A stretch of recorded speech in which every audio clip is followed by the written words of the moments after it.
Committee का गठन करने का मकसद ही यही था कि जो आंदोलन चल रहा है उसमें कोई हल निकले।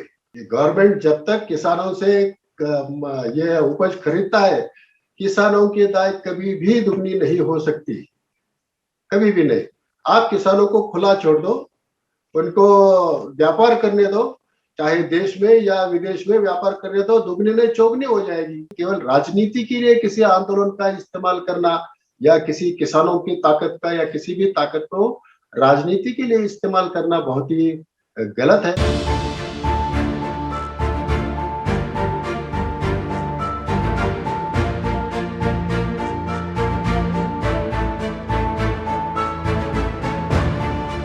ये खत सुप्रीम कोर्ट ने सीजीआई को भेजा है, क्या कोई जवाब आया है? अभी तक तो कुछ नहीं है, कोई करस्पॉन्डेंस नहीं हुआ है। तो क्या आगे करना चाह रहे हैं आप? अभी इंतजार करने के सिवा कोई चारा है नहीं हमारे पास।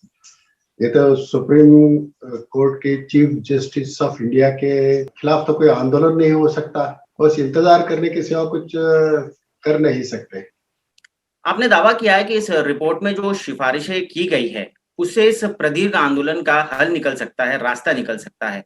क्या बता सकते हैं कि किस तरह से ये दावा आप कर रहे हैं? ये हमारी कमेटी का गठन करने का मकसद ही यही था कि जो आंदोलन चल रहा है उसमें कोई हल निकले और जो भी आंदोलनकारी किसान नेता है या भारतवर्ष में जितने भी किसान संगठन है उनसे ये पूछा जाए या उनको बुलाया जाए हमारे साथ कमेटी के साथ बात करने के लिए और उनकी भी राय ली जाए। दुख की बात तो ये है कि आंदोलनकारी किसान मुद्दों पे बात नहीं कर रहे हैं, वो तो बस रिपील चाहिए और अभी बाद में ये डिमांड आ गई कि एमएसपी लीगल की जाए।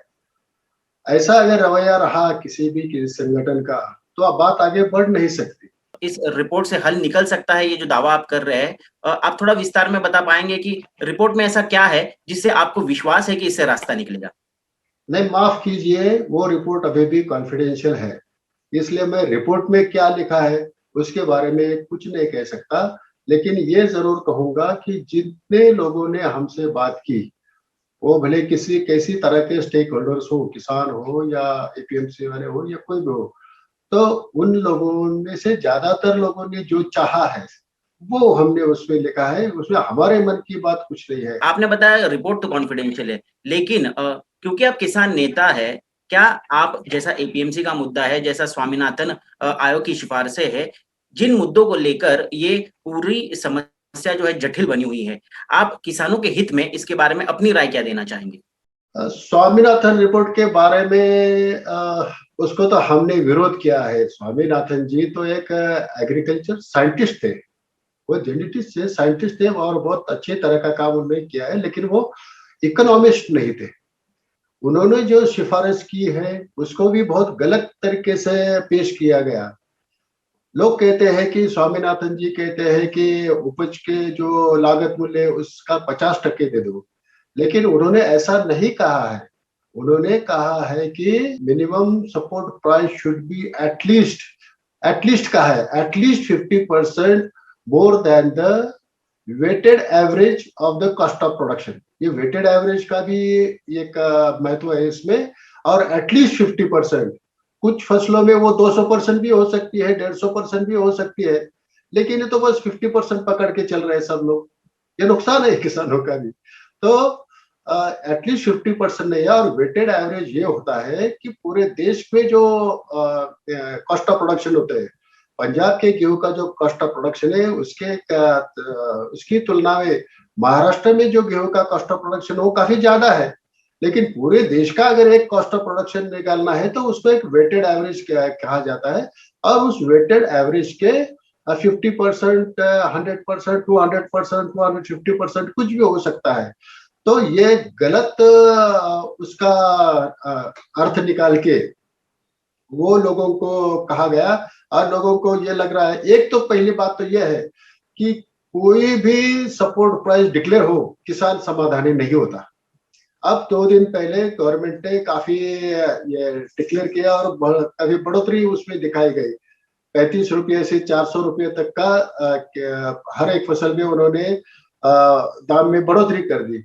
फिर भी किसान खुश नहीं है, क्योंकि हर एक की कॉस्ट ऑफ प्रोडक्शन अलग होती है। बिल्कुल, आपने कहा कि किसानों का कभी भी समाधान नहीं होता, लेकिन जब केंद्र सरकार ने ये घोषणा की थी कि किसान की आय दुगनी की जाएगी, तो क्या उसे भी जुमला समझे? बिल्कुल नहीं, इस तरह से हो ही नहीं सकती। जिस गवर्नमेंट जब तक किसानों से ये उपज खरीदता है, किसानों की आय कभी भी दुगनी नहीं हो सकती, कभी भी नहीं।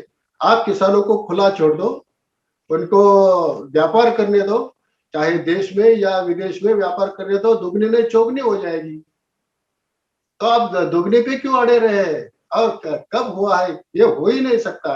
भले और 100 साल लगे तो भी नहीं हो सकती। केवल राजनीति के लिए किसी आंदोलन का इस्तेमाल करना, या किसी किसानों की ताकत का या किसी भी ताकत को राजनीति के लिए इस्तेमाल करना बहुत ही गलत है। सालों साल रास्ते पे बैठ के आंदोलन चलाने से हल नहीं निकल सकता। आपका निशाना किन किसान नेताओं पर है, जो आप कह रहे हैं कि इस आंदोलन की राजनीति कर रहे हैं, और आंदोलन खींच कौन रहा है? या किसान नेता या केंद्र सरकार? मैं किसी का नाम तो नहीं लूँगा, क्योंकि मुझे इतनी जानकारी नहीं है वहाँ क्या परिस्थिति है। लेकिन दोनों तरफ से आंदोलन खींचा जा रहा है, गवर्नमेंट ने भी, लेकिन गवर्नमेंट ने तो काफ़ी पहल की थी, 10-12 बार उनको चर्चा के लिए बुलाया था। और ये अगर रट लगाए बैठे हैं कि बस रिपील और एमएसपी के सिवा हम कुछ बात नहीं करेंगे। सरकार कहती थी कि हम एक-एक मुद्दे पे बात करेंगे, जो कुछ भी काला है इन काले कानूनों में वो निकाल देंगे, लेकिन वो मुद्दे पे बात करने के लिए तैयार नहीं है और सिर्फ ये रिपील चाहते हैं। तो इस तरह से हल नहीं निकल सकता। सोशल मीडिया पर ये बातें हो रही है कि इस खत की टाइमिंग पर भी नज़र डालनी चाहिए, क्योंकि जब करनाल में स्थिति बिगड़ी और आंदोलन और तीव्र होते गया, तो ये आंदोलन जो है ये किसान और सुप्रीम कोर्ट के बीच का विवाद है, इस तरह से रंग देने की कोशिश है, नहीं कि इसमें केंद्र सरकार का कोई रोल है। इस पर क्या कहेंगे? अरे बिल्कुल नहीं, उस आंदोलन से मेरा कुछ, अगर वो करनाल का आंदोलन नहीं भी होता, तो भी मैं ये लेटर लिखने ही वाला था। उस आंदोलन का और मेरे लेटर का कुछ संबंध नहीं है। काफ़ी इंतज़ार किया, 5 महीने हो गए। हमने गवर्नमेंट को ऑनरेबल सुप्रीम कोर्ट को हमने रिपोर्ट सबमिट की है, और मकसद तो ये था कि जल्द से इस आंदोलन का हल हो, इस इश्यू का हल निकले और आंदोलन समाप्त हो जाए। We are truthful, unafraid and independent because of you. Now you can help our reporting from the ground. Go to thequint.com, click Become a Member tab, choose a plan and pay. Because the truth is worth it.